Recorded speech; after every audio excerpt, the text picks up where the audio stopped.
எல்லோருக்கும் வணக்கம். நான் Sridevi. Welcome to happy taste buds.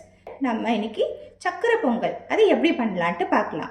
அதுக்கு தேவையான பொருட்கள்: பச்சரிசி 200 கிராம், பாசிப்பருப்பு 50 கிராம், 400 கிராம் வெல்லம், 1 டீஸ்பூன் ஏலக்காய் பொடி, கொஞ்சம் முந்திரி பருப்பு வறுத்து போடுறதுக்கு, கொஞ்சம் திராட்சை இதுவும் வறுத்து போடுறதுக்கு, தேவையான அளவு நெய். இன்றைக்கி நான் 5லேருந்து 6 டேபிள் ஸ்பூன் நெய் எடுத்திருக்கேன்.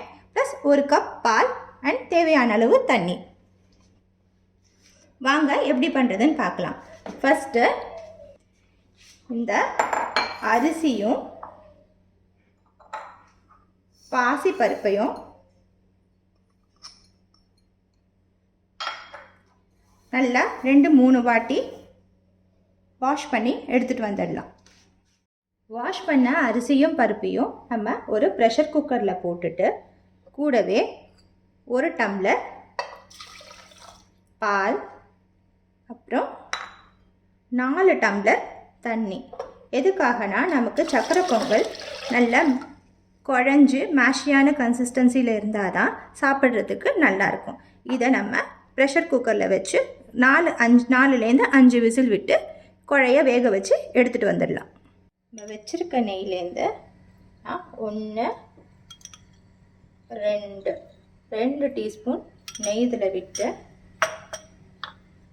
கொஞ்சம் சூடான உடனே முந்திரி பருப்பு ஒரு கோல்டன் ப்ரௌன் கலர் வர வரைக்கும் வறுத்து எடுத்துக்கலாம்.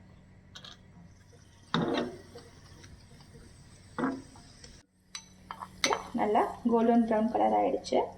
ஸோ இதை எடுத்துட்டு ஒரு கப்பில் ட்ரான்ஸ்ஃபர் பண்ணிக்கலாம். இதே நெய்யில் நம்ம வச்சுருக்க திராட்சை, இந்த திராட்சை ரொம்ப பருப்படக்கூடாது, லேசாக பபிள் ஆனால் போதும். அப்புறம் அதோட டேஸ்ட்டு மாறிடும், பர்ன்ட் ஸ்மெல் வரும்.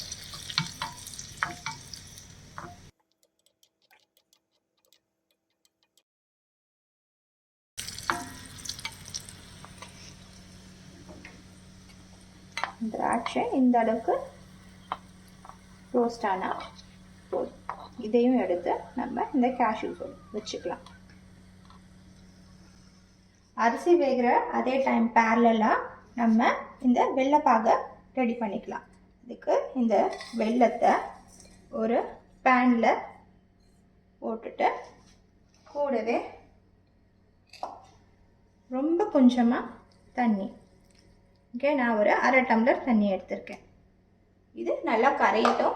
கரைஞ்சி வந்த உடனே இதை நம்ம வெடிகட்டி எடுத்துக்கலாம். வெல்லம் நல்லா கரையட்டும். நான் இன்றைக்கி எடுத்துருக்கிறது சாதாரண வெல்லம் தான். இதே பாகு வெல்லமாக இருந்தால் உங்களுக்கு இந்த பொங்கலோட கன்சிஸ்டன்சி நல்லா ஸ்டிக்கியாக நல்லா வரும். வெல்லத்தில் சாதாரணமாக எப்பயுமே கொஞ்சம் டஸ்ட் இருக்கும். அதனால் இதை எப்பயுமே கரைச்ச பிறகு ஸ்ட்ரெயினரில் ஸ்ட்ரெயின் பண்ணி எடுத்துக்கிறது அட்வைசபிள்.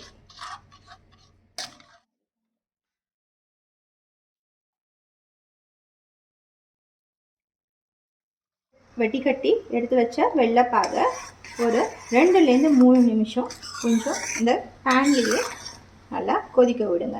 கொஞ்சம் திக்கான பிறகு நம்ம ரைஸோடு சேர்த்து கலந்து விட்டுக்கலாம். இது கொஞ்சம் ஒரு கம்பி பதம் வர வரைக்கும் நம்ம காய்ச்சணுன்னா சக்கரை பொங்கல் ஈஸியாக ரெடி ஆகிடும். இது இருக்கட்டும். இன்னும் ஒரு 2 நிமிஷம் கொதிச்சிச்சின்னா நமக்கு தேவையான கன்சிஸ்டன்சிக்கு இது வந்துடும். நமக்கு இந்த வெல்லம் ஒரு 3 நிமிஷம் நல்லா கொதிச்சிடுச்சு. பார்த்திங்கன்னா ஃபஸ்ட்டு இருந்ததை விட இப்போ கொஞ்சம் திக்காக இருக்குது. இப்போது இந்த சமயத்தில் இதை நம்ம வேக வச்ச அரிசி பருப்போடு சேர்த்து மிக்ஸ் பண்ணி விடலாம். நம்ம வச்ச அரிசியும் பருப்பும் நல்லா குழைய சூப்பராக வெந்துருச்சு. இதை அப்படியே லைட்டாக ஸ்மாஷ் பண்ணி விட்டுக்கோங்க. ஸ்மாஷ் பண்ணி விட்டுட்டு நம்ம ரெடி பண்ண வெள்ளைப்பாகை இதில் சேர்த்து கொதிக்க விட்டு எடுத்தோம்னா சக்கரை பொங்கல் ரெடி. வாங்க அதை பண்ணலாம். கலர் பார்க்கவே சூப்பராக இருக்குது. இது பண்ணும்போது ஃப்ளேமை சிம்மில் வச்சுக்கோங்க, ஏன்னா இது நல்லா மேலே தெளிக்கும். எந்த கட்டியும் இல்லாமல் கலந்து விட்டுட்டு இப்போ நான் வச்சுருக்க நெய்யில் ஒரு 1 2 ஒரு 3 டீஸ்பூன் இப்போ நான் ஆட் பண்ணிக்கிறேன். இப்போ நம்ம வாசனைக்காக வச்சுருக்க ஏலக்காய் தூள் அதையும் நான் கலந்துக்கிறேன். இப்போ மீதி இருக்க நெய் அதையும் நான் ஆட் பண்ணிடுறேன். ஒரு 2லேருந்து 3 நிமிஷம் நல்லா கொதிக்கட்டும் சேர்ந்து. அப்போ தான் நமக்கு அந்த ரைஸோட வெல்லத்தோட ஸ்வீட்னஸ்லாம் நல்லா மிக்ஸ் ஆகி நமக்கு சூப்பராக கிடைக்கும். 3லேருந்து ஒரு 4 நிமிஷம் இது நல்லா மிக்ஸ் பண்ணி கொதிக்க விடுங்க. அதுக்கப்புறம் நம்ம வறுத்து வச்ச முந்திரியும் திராட்சையும் நான் சேர்த்துக்கிறேன். கூடவே மீதி இருக்கிற நெய் அதையும் இதோட ஆட் பண்ணிவிடுறேன். அவ்வளவுதான்.